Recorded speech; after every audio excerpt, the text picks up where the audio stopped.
Prošli vikend sa prijateljem sam posjetio sajam satova u Holandiji. Evo prilike da pogledate delić atmosfere i kako je to izgledalo. Već po dolasku problem je bio za parking jer je sve bilo puno. Pomislio sam da se održava još neki sajam paralelno. Tu sam se prevario. Pogledajte koliko je to ljudi, izlagača i prodavaca satova bilo. Ponuda je bila raznolika kako satova tako delova i alata. Bilo je tu i zidnih i kaminskih satova. Nešto manje je bilo Rolexa i drugih skupljih satova, a više neke srednje cenovne kategorije. Dosta vintage satova.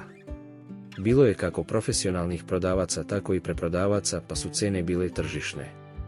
Nekog popusta specijalnog nije bilo, a zbog veće posjete i konkurencija za povoljnije satove je bila veća. Lijepo iskustvo. Vidjeli smo, probali i ponešto kupili. Detaljnije o cenama satova kao i šta smo to kupili i čime smo se oduševili, a čime baš i ne, pogledajte u nekom sljedećem videu. Zato zapratite i lajkujte Sat i stil.